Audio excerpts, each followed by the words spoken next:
Terik matahari menyengat di Kampung Lebak Barat, di Salon Toraja, Kecamatan Pasean, Pamekasan. Panas dan gersang biasa terjadi di kampung itu setiap kali masa puncak kemarau datang. Puluhan warga kampung itu berkumpul di sekitar rumah reot Nyi Siti Rahmah yang berusia 85 tahun itu. Dinding rumah itu terbuat dari anyaman bambu dan seng, lantainya tanah, tampak kumuh, tak terawat, dan tidak layak huni. Ya, rumah gedek mulai reot berukuran 2 kali 2 meter itu dihuni oleh nenek tua yang setiap harinya menangis tanpa harus berdenting keras jika rasa lapar sudah datang.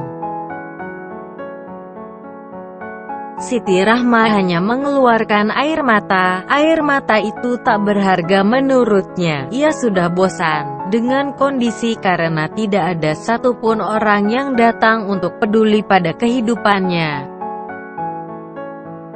Puluhan tahun, nenek yang tidak punya anak dan keluarga ini hanya menghabiskan waktu bersama dingin malam dan tumpukan sampah yang berceceran di lantai rumahnya. Tak salah jika wajah Siti Rahmah terlihat suram. Bicaranya pelan saat menerima tamu yang tiba-tiba berkunjung. Dia kebanyakan menunduk menatapi tanah liat keras menghitam yang menjadi lantai rumahnya. Beberapa kali dia menggosok-gosok plastik yang dia duduki. Sesekali, Siti memperbaiki sarung yang dipakainya dan dengan kaku menatap tamunya. Jika lapar, saya hanya menangis. Jika ada orang yang memberi uang, saya belikan nasi. Hanya nasi, hanya nasi, hanya nasi, kata Siti Rahmah, sembari mengeluarkan air mata. Banyak orang yang bilang Jakarta itu kota metropolitan yang kejam. Sampai sekarang pun pemikiran seperti itu tetap sama. Ketika pagi-pagi dikejar waktu, puluhan bahkan ratusan orang harus kejar-kejaran dengan bus kota, hingga mengikhlaskan kaki berdiri untuk sampai pada tujuan. Di balik itu semua, mereka hanya tinggal di rumah kumuh dengan tumpukan sampah di sekitarnya. Kondisi itu juga terjadi di Pamekasan, tidak sedikit. Mulai dari anak-anak kecil hingga nenek tua hidup dengan rumah reot dan kumuh. Kalau mau jujur melihat akar permasalahan, kehidupan Siti Rahmah tak lepas dari kemiskinan yang masih membelenggu sebagian besar rakyat. Banyaknya rakyat yang antri pada setiap pembagian zakat atau sembako yang dilakukan segelintir orang kaya, menandakan bahwa masih banyak kaum miskin ada di sekitar kita. Kalau tingkat kesejahteraan hidup mereka sudah baik, tidak mungkin mereka pasrah untuk mendapatkan uang yang hanya Rp20.000. Ini merupakan potret nyata kemiskinan masih banyak ditemui di negeri ini.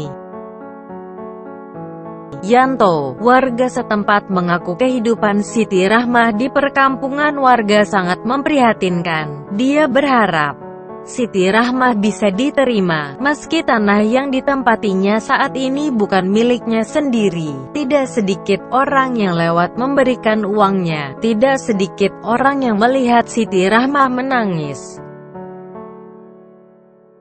Nenek tua yang sudah tidak bisa berbuat apa-apa, bahkan sering menangis jika lapar menerpa. Pungkasnya, menangis aku melihat nenek ini.